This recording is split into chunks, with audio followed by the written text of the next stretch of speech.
வேத புஸ்தகத்தில் 2 கொரிந்தியர் 1ஆம் அதிகாரம் 3வது வசனம். இந்த வேத புஸ்தகத்தில் 2 கொரிந்தியர் 1ஆம் அதிகாரம் 3ஆம் வசனத்தில் ஆண்டவருக்கு ஒரு அழகான பெயர் சொல்லப்படுகிறது. நம்மை சிருஷ்டித்த ஆண்டவர், நம்மை உண்டாக்கின ஆண்டவர் எப்படிப்பட்டவர் அப்படின்னு ஒரு காரியம் சொல்லப்படுகிறாரு. அவர் சகலவிதமான ஆறுதலின் தேவன் என்று அவரை குறித்து சொல்லப்படுகிறாரு. இந்த வேத புஸ்தகத்தில் ஆண்டவருக்கு ஆயிரக்கணக்கான பெயர்கள் குறிப்பிடப்பட்டிருக்கிறது. அவர் சமாதானத்தின் தேவன், அவர் நம்பிக்கையின் தேவன், அவர் வல்லமையுள்ள தேவன், அவர் அற்புதங்களை செய்கிறவர், அதிசயமானவர், இப்படி நிறைய பெயர்கள் சொல்லப்படுகிறாரு. அவருடைய ஒவ்வொரு பெயரிலும் அர்த்தமும் வல்லமையும் ஆசீர்வாதமும் உண்டு. இந்த இடத்துல அவர் சகலவிதமான ஆறுதலின் தேவன் என்று சொல்லப்பட்டிருக்கிறாரு.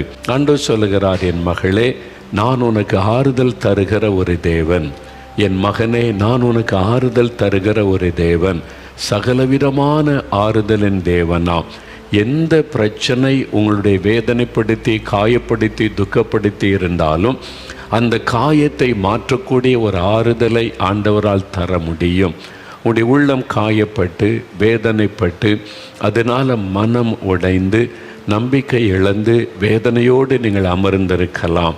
ஆண்டவர் இயேசு உங்கள் பக்கத்தில் வந்து சொல்லுகிறார், என் மகனே, நான் உனக்கு ஆறுதல் செய்கிற ஒரு தேவன். என் மகளே, நான் உனக்கு ஆறுதலின் தேவன். ஏன் கலங்கி கொண்டிருக்கிறாய்? ஏன் நீ வேதனைப்பட்டு கொண்டிருக்கிறாய்? என் உள்ளத்தில் இந்த காயம் இருக்கிறது, இந்த வேதனை இருக்கிறது, யாரிடத்திலுமே சொல்ல முடியாத இந்த துக்கம், பாரம் இருக்கிறது.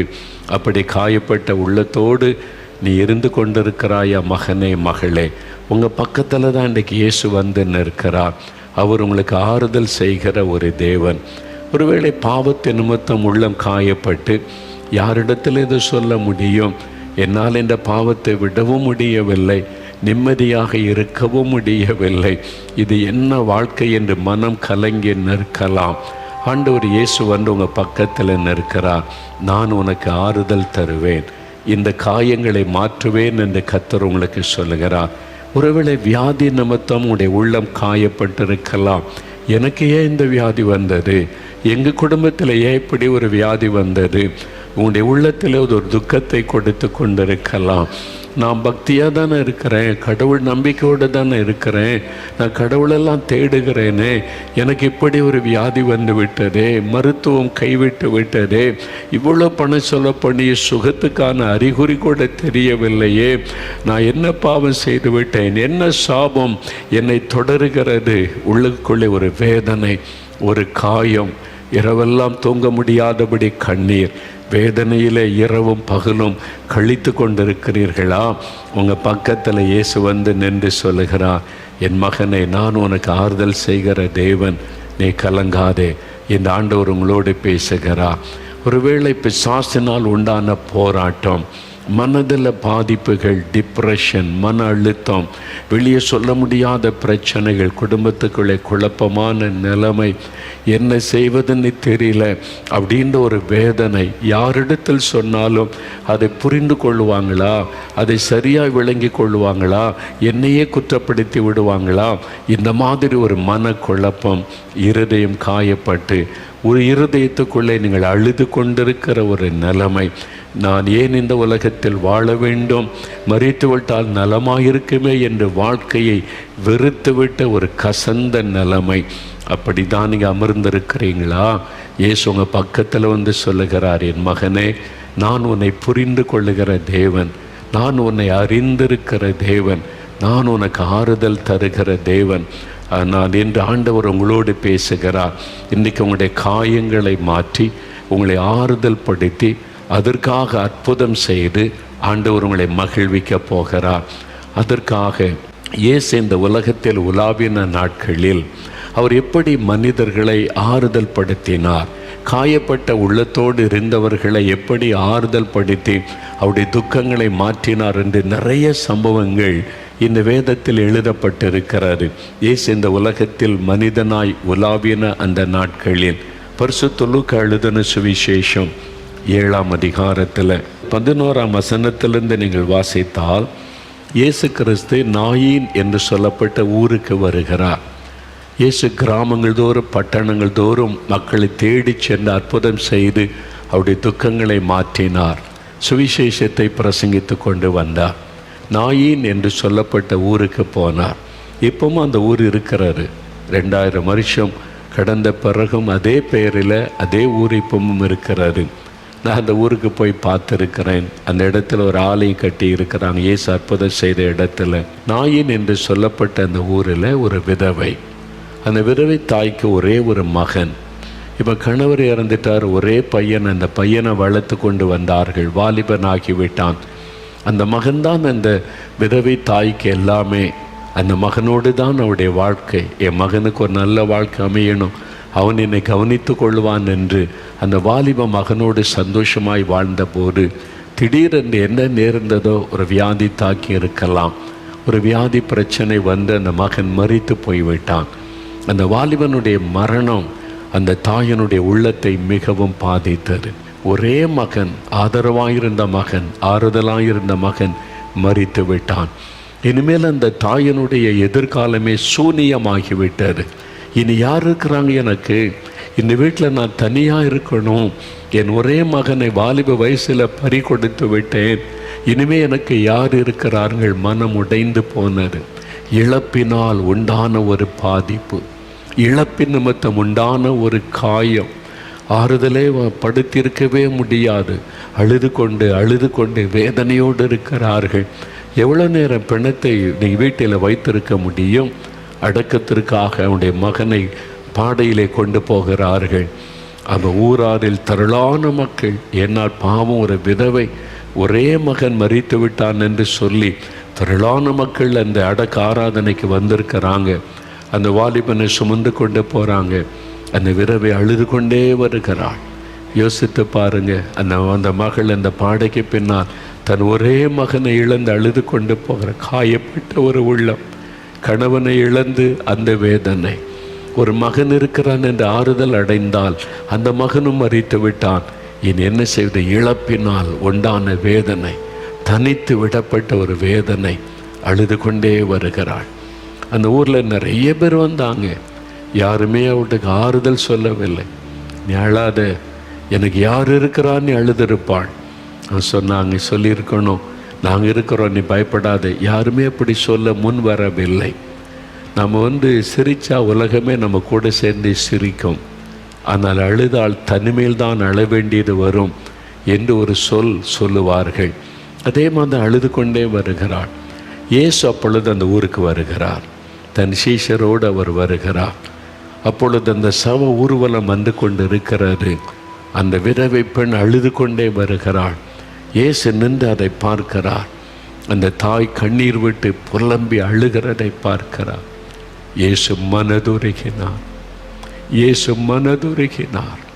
வேதம் சொல்லுகிறது, இயேசு மனதுருகி அந்த தாய் பக்கத்தில் போய் சொல்லுகிறார், ஸ்திரியே அழாதே, மகளே நீ அழாதே, நீ அழுதாயினால் தாங்கிக் கொள்ள முடியவில்லை, உன்னுடைய கண்ணீர் என் உள்ளத்தை பாதிக்கிறது, நீ அழாதே.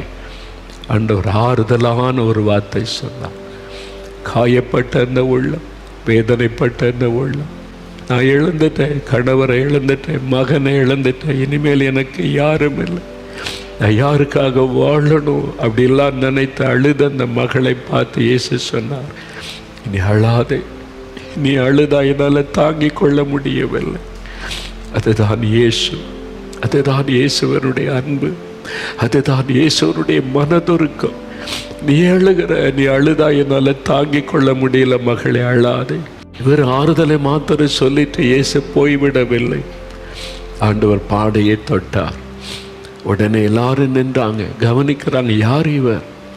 ஒரு தீர்க்கதரிசி மாதிரி வந்திருக்கிறாரே, கடவுள் மாதிரி வந்திருக்கிறாரே, யார் இவர்? ஆண்டவர் அந்த வாலிபனை கையை பிடித்து எழுந்திரு என்று சொன்னார். வாலிபனை எழுந்திரு. என்ன செத்து போன ஒரு பையன்கிட்ட பேசுகிறார் இவர். செத்து போன ஒரு வாலிபன், அவன் பிணம் அடக்கம் பண்ண கொண்டு போகிற அவன்கிட்ட பேசுகிறார். அவனுக்கு எப்படி கேட்கும்? எல்லாரும் ஆச்சரியமாக பார்க்குறாங்க, இவர் என்ன பேசுகிறார் என்று.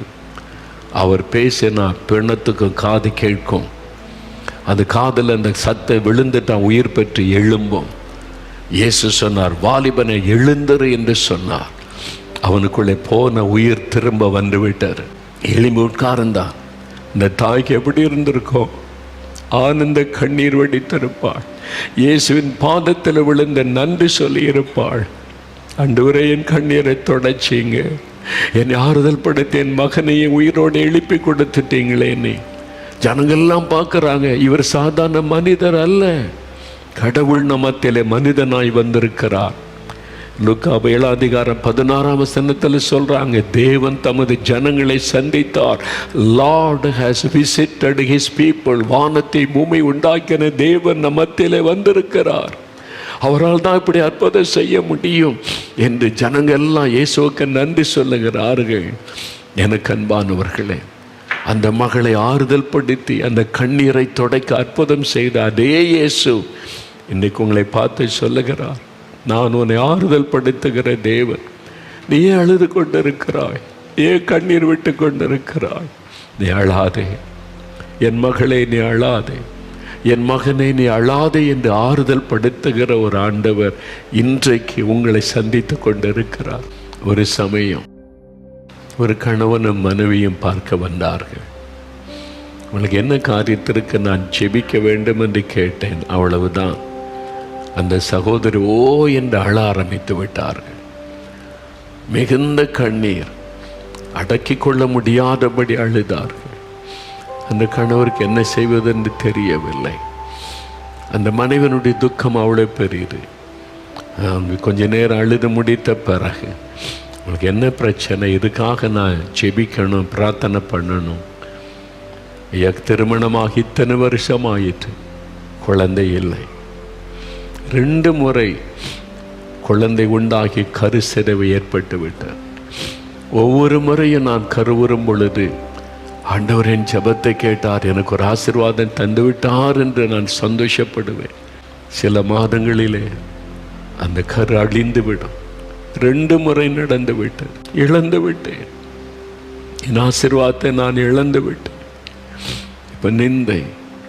எல்லாரும் சொல்றாங்க, இவன் என்ன பாவம் செய்தாளோ, இவன் மேல ஒரு சாபம் இருக்கிறது, அதனால தான் குழந்தையும் இல்லை, உருவாகிற குழந்தையும் அழிந்து போகிறாரு. சொந்த குடும்பம், சொந்த உறவுகள், வீட்டில் உள்ளவங்களே சொல்றாங்க, மனமுடைந்து போனார். துக்கம், காயப்பட்ட ஒரு உள்ளம், இருதயம் காயப்பட்ட நிலைமையில அந்த மகள் அழுதார்கள். அந்த கணவருக்கு எப்படி ஆறுதல் சொல்வதுன்னு தெரியல.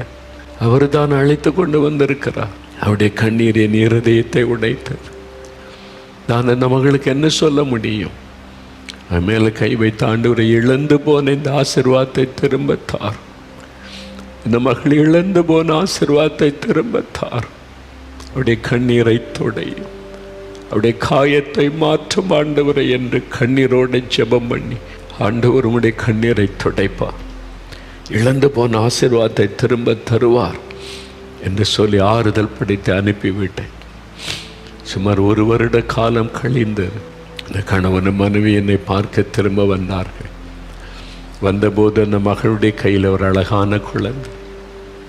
அந்த குழந்தையோடு வந்து சொன்னாங்க, இதே இடத்தில் வந்து நான் அழுதேன், நான் கண்ணீர் விட்டேன், என் நிந்தை மாறணுமே, நான் இழந்து போயிட்டேன் ஆசீர்வாதத்தை, வேதனையோடு வந்து அழுதேன். நீங்கள் கண்ணீரோடு எனக்காக ஜெபிச்சு அனுப்புனீங்க. இப்போ சந்தோஷமாய் வந்திருக்கிற இந்த குழந்தையை ஆசீர்வதிங்க, இந்த குழந்தையை நீங்கள் ஆசீர்வதித்து கொடுங்கள் என்று என் கையிலே கொடுத்தார். அந்த சகோதரியின் முகத்தில் வந்த சந்தோஷம் இருக்கிறதே, அளவிட முடியாத சந்தோஷம். அப்படித்தான் இந்த விதவை தாயும் மகிழ்ந்திருப்பாள், என் மகனை இயேசு திரும்ப தந்து விட்டார் என்று. அதுக்கு தான் இயேசு வந்தார். ஆறுதலின் தேவனாக அவர் வந்தார். இன்னைக்கு உங்க வீட்டுக்கு வந்திருக்கிறார், உங்க பக்கத்தில் வந்திருக்கிறார். என் மகளை, நீ ஏன் அழுது கொண்டிருக்கிறாய்? ஏன் கண்ணீர் வடிக்கிறாய்? நான் உன்னை ஆறுதல் படுத்துகிற ஒரு தேவன், சகலவிதமான ஆறுதலின் தேவன் இயேசு. அவரால் எப்படி ஆறுதல் படுத்த முடிகிறது? அவரால் எப்படி அற்புதம் செய்ய முடிகிறது?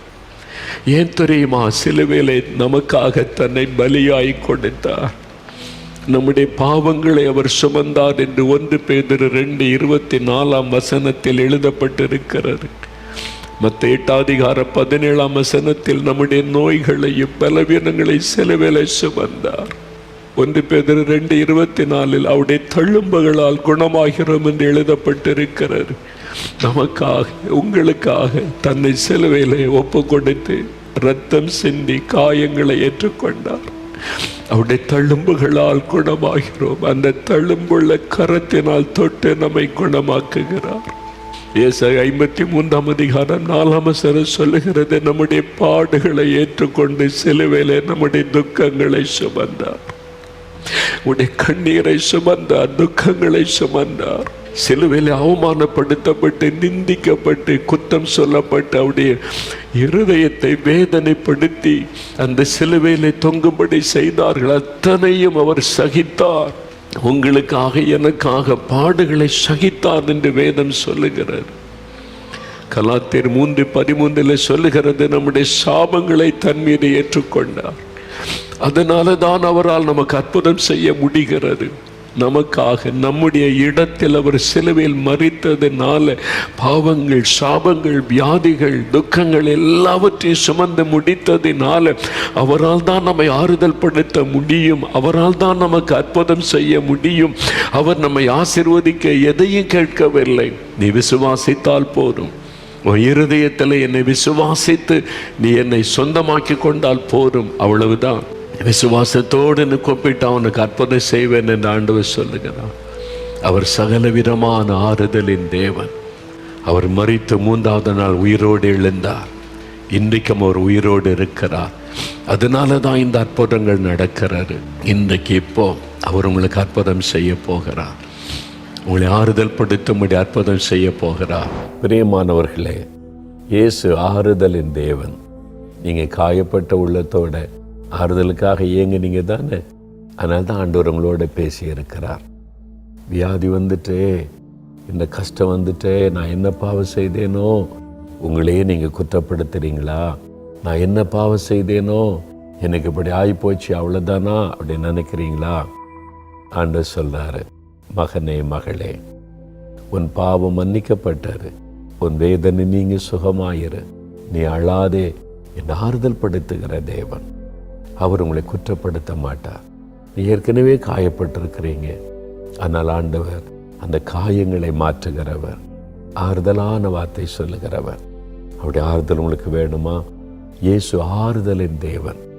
என் உள்ளத்தில் வாங்கப்பா, எங்கள் குடும்பத்தில் வாங்க, எங்களுடைய காரியத்தை மாற்றி எங்களுக்கு ஆறுதல் செய்யுங்க அப்படி கூப்பிடுங்களேன். அவர் உதவி செய்வார். நீங்கள் அவரை தேடி வேறு எங்கே போகண்டாம், பணம்லாம் செலவு பண்ண வேண்டாம். இப்போவே இங்கேயே இயேசுவே நீங்கள் ஆறுதலின் தேவன்னு சொல்கிறாங்க, என் வாழ்க்கையில் ஆறுதல் தாங்க, இந்த வியாதியை குணமாக்கிருங்க, என் குடும்ப கஷ்டத்தை மாற்றுங்க, எங்களுக்கு ஒரு ஆறுதலுக்காக இந்த அற்புதத்தை செய்யுங்கன்னு கேளுங்க. ஆண்டவர் செஞ்சிருவார். நான் விசுவாசிக்கிறேன். உங்கள் கூட சேர்ந்த நான் ஜெபம் பண்ணட்டுமா?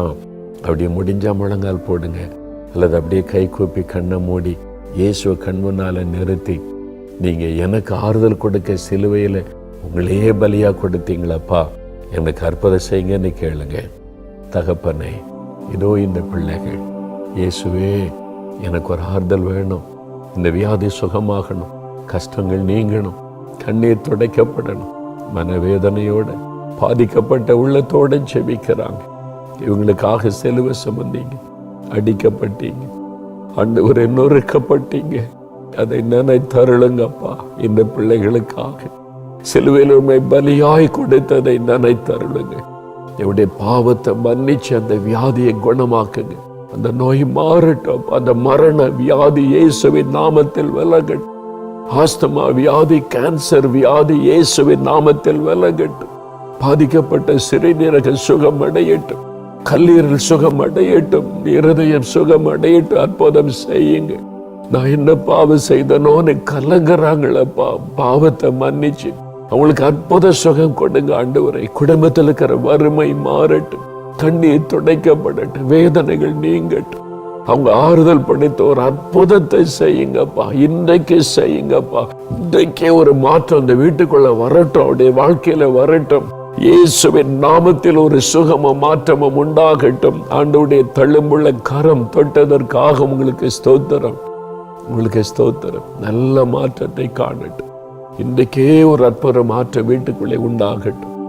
இயேசு கிறிஸ்துவின் நாமத்தில் ஜெபிக்கிறோம் பிதாவே. ஆமென், ஆமென்.